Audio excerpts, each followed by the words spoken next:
Hello friends, I am C Vardhaman का from institute. आज इस वीडियो में जितने भी सी इंटर वाले स्टूडेंट हैं जिनकी सर सेकेंड एमटीपी आ चुकी है, उसमें जो जीएसटी का डिस्क्रिप्टिव पार्ट है ना, वो आज अपन करेंगे सर। इससे पहले मैंने दोनों के इनकम टैक्स और जीएसटी के केस सिनेरियोज और एमसीक्यू सॉल्व करके डाल दिए। इनकम टैक्स का डिस्क्रिप्टिव कल रात को डाल दिया था सर। अब बात आ रही है जीएसटी की, तो जीएसटी का डिस्क्रिप्टिव कंप्लीट करते हैं।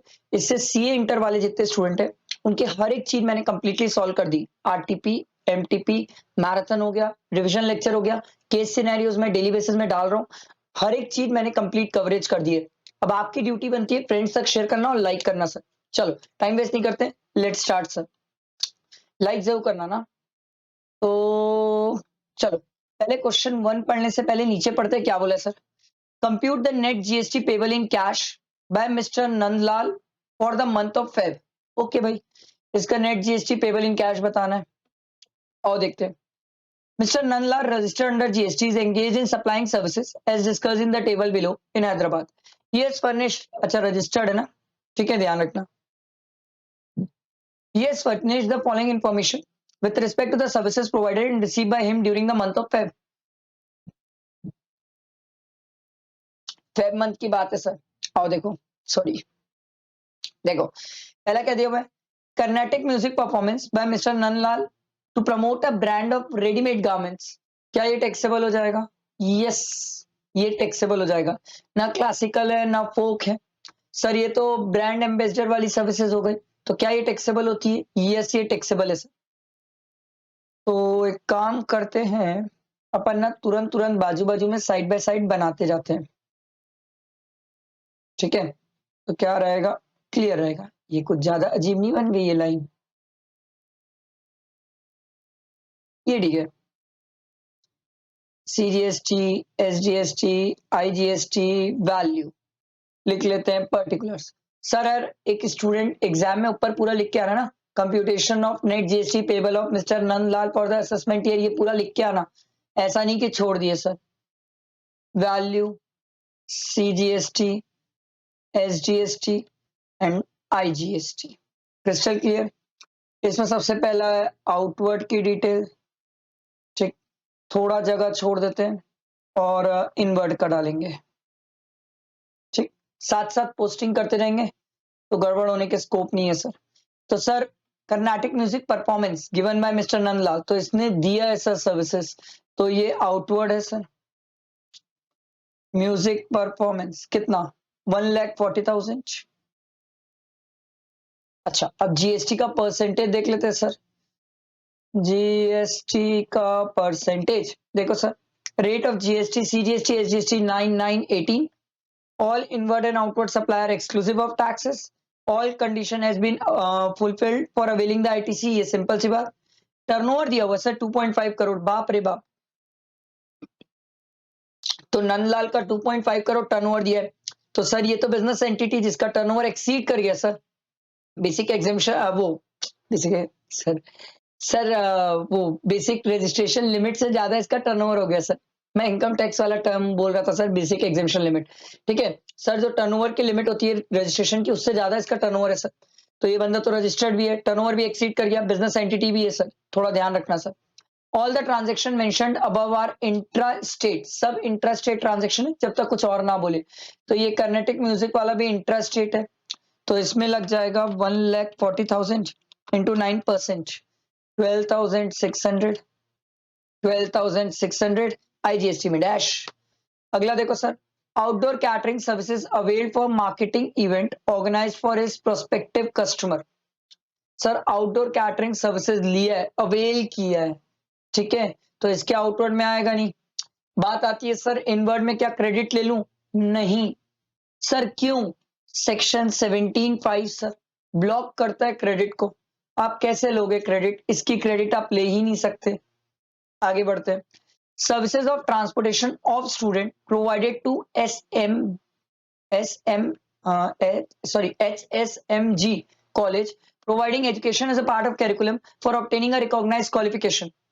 देखो भैया, services of transportation of student provide किया है, प्रोवाइड टू प्रोवाइड किया है सर। तो सर क्या ये आउटवर्ड सर्विसेज है? यस। अब एक स्टूडेंट बोला सर ये तो एग्जेम्प्ट है, नहीं सर। सर ये जो transportation of student faculty staff है ना सर, ये educational institution, pre primary school, higher secondary तक एग्जेम्प्ट है।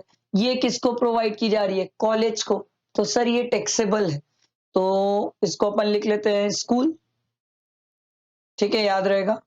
सर मैं शॉर्ट में लिख रहा हूं, प्लीज एग्जाम में शॉर्ट में मत लिखना, बवाल हो जाएगा सर, मार्क्स कट जाएंगे सर। ठीक है, तो ये आ जाएगा सर 9000, ये भी 9000। ठीक, उसके बाद देखो, legal services availed for the official purpose from an advocate located in Chennai, interstate transaction। oh my god, sir legal services है, हम पढ़ के आए, सॉरी, लीगल सर्विसेज पढ़ के आए सर।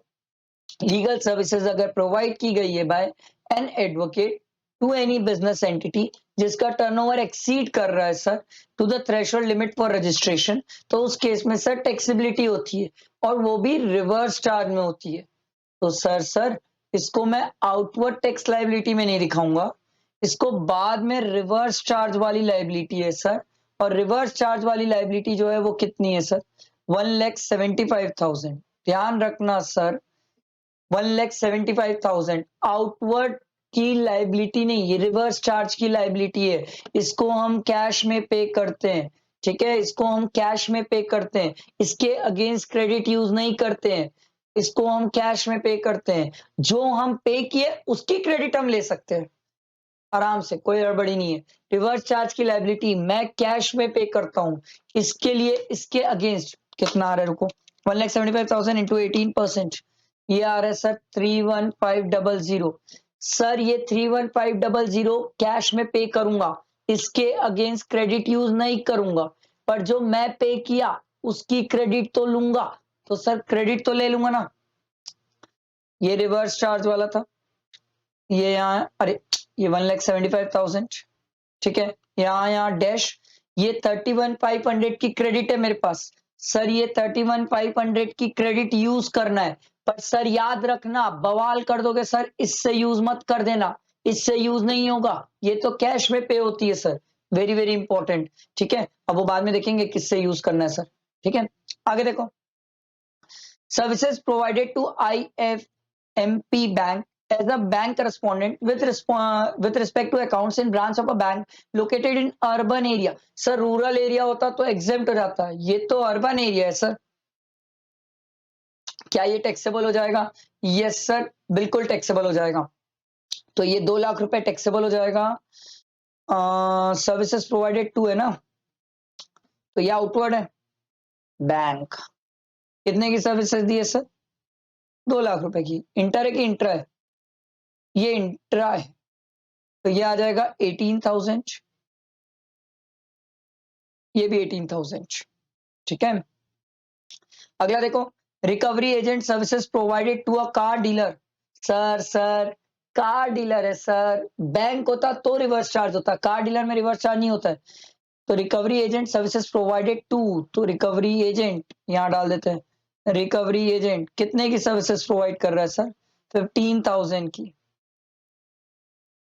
सर इंटर है कि इंट्रा है? इंट्रा है सर, कुछ नहीं दिया है तो इंट्रा है। 15,000 इंटू 9%, 1350, 1350 आया समझ। अब आउटवर्ड की डिटेल्स ऐड कर लेते हैं सर, कितना आ रहा है देखते हैं। 12600 प्लस 9,000 प्लस 18,000 प्लस 1350, ये आ रहा है सर 40950, ये भी उतना ही आएगा। और ये 31,500 कैश में पे किया हूं, याद रखना। ठीक है, इसके बाद general insurance taken on a car.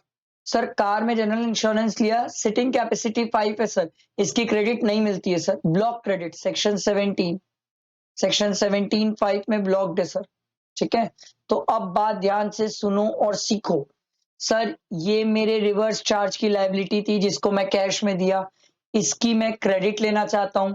अब इसकी क्रेडिट मैं किससे लूं? सर CGST से एडजस्ट करूं कि एस, आपकी इच्छा। अब अगर मैं चाहूं तो इसको पूरा यहीं से एडजस्ट कर सकता हूं सर, 31,500 पूरा यहां से एडजस्ट कर सकता हूं। ठीक है, अब मैं आपको लिख के दिखाता हूं, देखो हम इसको कैसे लिखेंगे। ये हमारी आउटवर्ड की डिटेल्स, इनवर्ड की डिटेल्स।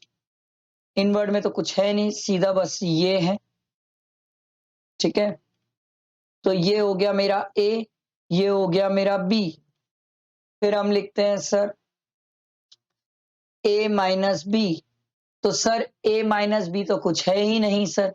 यहां पर सिंपल सी बात 31,500 की क्रेडिट दिखेगी। अभी भी सिखाया था ऊपर ये कैश में पेमेंट हो रहा है, ठीक है। तो सर अब अपन क्या करेंगे, ये जो क्रेडिट पड़ी है इसको एडजस्ट कर लेंगे। 31,500 पूरा अगर मैं सीजीएसटी से एडजस्ट कर लूं तो 40950 माइनस 31500 ये आ रहा है सर 9450। ये net GST payable, net GST payable, ठीक है 9450। ये आ जाएगा 40950 और ये डैश। समझ आया बेटा, दिमाग में क्लियर हुआ। ये बहुत सिंपल और इजी प्रेजेंटेशन में मैंने आपको सिखाया है सर, बहुत इजी सिंपल तरीके से समझाया है, बहुत इंपॉर्टेंट बातें थी तो समझाया हूं, ठीक है, ध्यान रखना। चलो नेक्स्ट क्वेश्चन देखते हैं। बी वाला क्वेश्चन क्या बोलता है देखो। LSP Limited, a registered supplier, sold a machine to Balwant Limited. It provides the following information in this regard. और नीचे determine the value of taxable supply बोला सर, वैल्यू बताना है। चलो आओ देखो क्या दिया हुआ है। Price of the machine excluding taxes and other charges from 2 and 3rd। तो प्राइस ऑफ द मशीन 20,000। एक काम करते हैं बाजू में निकाल लेते हैं। थर्ड पार्टी इंस्पेक्शन चार्जेस 6,000 दिया हुआ है। Such charges were payable by LSP Limited, but the same has been directly paid by Balwant limited to the inspection agency. Sir directly pay कर दिया सर, जबकि पे सप्लायर को करना था, रिसिपिएंट ने डायरेक्ट पे कर दिया। प्लस कर लेंगे सर वैल्यू में। आगे देखो, freight charges for delivery of the machine. LSP had agreed to deliver the goods at the Balwant premises। Sir freight charges add कर दो। आगे, subsidy received from the state government on the sale of machine under skill development program। subsidy is directly linked to the price। Subsidy से related मैंने पहले भी सिखाया, आज भी सिखाता हूं सर। सब्सिडी से रिलेटेड कुछ भी मिले नीचे नोट ढूंढो। नोट क्या दिया हुआ है, price of the machine is net of the subsidy received. State government से सब्सिडी मिली है सर, पहले ही माइनस हो गई है। कुछ मत करो, कुछ मत करो। देखो इसने क्या बोला था sir, excluding taxes and other charges mentioned in second and third। तो सेकंड इंस्पेक्शन वाला था, थर्ड फ्रेट चार्जेस था। सब्सिडी का ट्रीटमेंट तो वो पहले ही कर चुका है, तो हमें और कुछ करने की जरूरत नहीं है, गवर्नमेंट की सब्सिडी है। Discount of 2% is offered to Balwant limited on the price mentioned in serial number 1 above and recorded in the invoice. तो सर ये 20,000 का 2% डिस्काउंट, 20,000, अरे 20,000 इसका 2%, 400 माइनस कर लेते सर, तो ये कितना आ जाएगा 20,000 प्लस 1,000 प्लस 6,000 माइनस 400, ये आ जाएगा सर 26600। ये आपका वैल्यू ऑफ सप्लाई आ गया। समझ आया, सिंपल इजी सा क्वेश्चन था, ठीक है। अब ध्यान दो क्वेश्चन नंबर 3 में। देखो question 2, state the person liable to pay GST in the following independent services provided. Sapna Builder registered in Haryana rented out 20 residential unit owned by it in Jain Society to Anand Technology, an IT-based company registered in the state of Haryana for the accommodation of its employee। Sir, आराम से, renting of residential dwelling for the use of residence to a registered person। देखो, to Anand Technology IT-based company जो कि registered है, sir उस case में reverse charge applicable है। Sir सामने वाला रजिस्टर्ड नहीं होता तो एग्जेम्प्ट। सर सामने वाला अगर सोल प्रोप्राइटर होता तो फिर मैं कंडीशन चेक करता कि वो किस पर्पस के लिए ले रहा है। सर आ रही बात समझ, मैं हर चीज आपको याद दिला रहा हूँ सर। तो यहाँ पर तो सिंपल है सर, अनंत टेक्नोलॉजी रिवर्स चार्ज में लायबल होगा सर जीएसटी पे करने के लिए। मेरे को क्या पता सर, सेम आ गया तो ठीक, नहीं तो मैं आपको बाकी सिनेरियो भी याद दिला रहा हूँ। Verma Consultant, a partnership firm registered in Delhi as a regular taxpayer, paid a sponsorship fees of 1,50,000 at a seminar organized by a private NGO in Delhi। आराम से, sponsorship services provided by any person to a body corporate or partnership firm। क्या reverse charge होता है? Yes. किसको provide किया गया है? Partnership firm को। सर क्या रिवर्स चार्ज आएगा? यस रिवर्स चार्ज आएगा। और कौन पे करेगा सर? वर्मा कंसल्टेंट। सिंपल। अगला क्वेश्चन देखो, You are required to advise whether it देखो simple question है sir. Little Smile, a photographer film, has commenced providing photoshoot services in Delhi from the beginning of the current financial year 23-24. It has provided the following detail of the turnover for the various quarter till December 2023. अप्रैल से जून इतना था, जून से सितंबर इतना था, अक्टूबर to दिसंबर इतना था.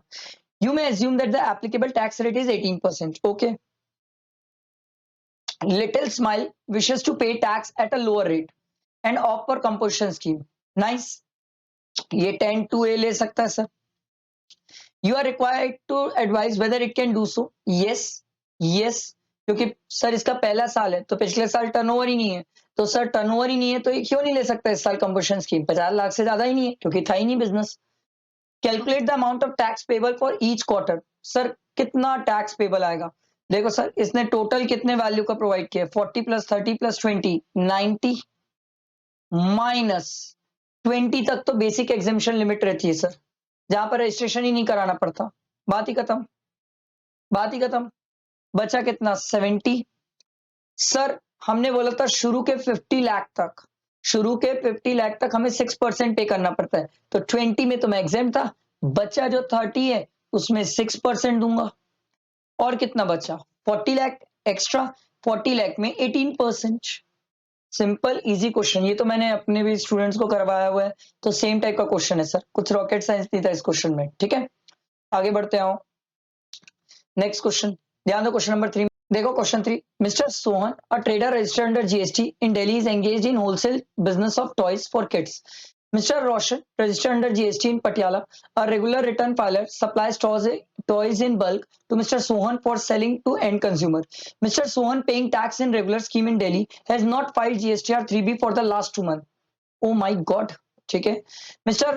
Roshan want to generate e-way bill for toys. Sir ये बहुत सिंपल क्वेश्चन है सर. जिस पर्सन ने GSTR 3B नहीं फाइल किया लास्ट 2 मंथ्स का, सिर्फ वो बंदा ई-वे बिल जनरेट नहीं कर सकता, तो गलती सप्लायर करेगा. तो रजिस्टर रिसिपिएंट और ट्रांसपोर्टर चाहे तो ई-वे बिल जनरेट कर सकते हैं. सर ये क्वेश्चन इंस्टीट्यूट ने पहले भी पूछा है, बहुत सिंपल सेम क्वेश्चन है सर. अगला देखो. Mr. Raj of Rajasthan intended to start business of supplying of building material to various construction site in Rajasthan. He has taken voluntary registration under GST in the month of April. However, he has not commenced the business till December. Sir voluntary registration था sir, 6 महीने के अंदर इसको business start करना चाहिए था, तो 6 महीने के अंदर तो स्टार्ट नहीं किया सर. तो क्या इसका प्रॉपर ऑफिसर रजिस्ट्रेशन कैंसिल कर सकता है. हाँ कर सकता है sir. Mister Raj is applied for the revocation of cancellation of registration after 40 days from the date of service of order of cancellation of registration. Sir order of cancellation of registration के लिए हमारे पास 90 days होते हैं, जो कि further extend हो सकते हैं. 90 मतलब मैक्सिमम 180 days हो सकते हैं सर. तो डिपार्टमेंट ने बोला इसने 30 days के अंदर अप्लाई नहीं किया. सर ये गलत है सर, 90 days होता है सर हमारे पास. ठीक है, देखो. Discuss briefly the place of supply of goods purchased over the counter in one state and transported to another state by the owner. Sir ये तो प्लेस ऑफ सप्लाई बहुत प्यारा क्वेश्चन है, एग्जाम में मेरे हिसाब से इसको अच्छे से करके जाना सर. जहां पर एक आदमी गाड़ी दिल्ली में लेता है और लेके छत्तीसगढ़ रायपुर में आता है, क्योंकि दिल्ली में रजिस्ट्रेशन कॉस्ट कम है, रायपुर छत्तीसगढ़ में ज्यादा है सर. तो इस केस में प्लेस ऑफ सप्लाई क्या होगा. प्लेस ऑफ सप्लाई वो होगा सर जिस प्लेस मतलब जो एड्रेस जो रेसिपिएंट है वो प्रोवाइड करता है सर, वो जो इनवॉइस में एड्रेस प्रोवाइड करेगा ना सर, वो प्लेस ऑफ सप्लाई होता है. और रेसिपिएंट का अगर एड्रेस ही नहीं पता तो फिर सप्लायर जिंदाबाद है सर. ठीक है, अच्छा पॉइंट है मेरे हिसाब से, अच्छा है. क्वेश्चन करके जाना, इसको देख के जाना. What would be the place of supply provided by an event management company for organizing sporting event? ये तो हमें हमेशा से, ये बहुत सिंपल है और मेरे को लगता है ये सिंपल होने के कारण आने के चांसेस है सर, कि इवेंट से रिलेटेड मेरे हिसाब से क्वेश्चन आ सकता है सर, कि जहां पर वो इवेंट ऑर्गेनाइज करा जा रहा है वो प्लेस ऑफ सप्लाई होता है सर. और अगर डिफरेंट स्टेट है तो प्रोपोर्शनेट कर लिया जाता है सर. ठीक है. Discuss whether the amount available in the electronic credit ledger can be used for making payment of any tax under the GST law. Sir ये थ्योरी क्वेश्चन है, आप आराम से कर सकते हैं ये थ्योरी क्वेश्चन सर. ठीक, आई होप आपको समझ आया होगा. बहुत सिंपल था, इजी था, मैंने आपको हर एक चीज समझाई बताई. इसके बाद भी कोई डाउट क्वेरी हो तो जरूर पूछ लेना. फ्रेंड्स को शेयर करना, लाइक जरूर करना सर. ठीक है, अभी बहुत सारी चीजें इंपॉर्टेंट अभी आप लोगों के लिए आने वाली है, तो इस चैनल पे बने रहना. ठीक, चलो, थैंक यू.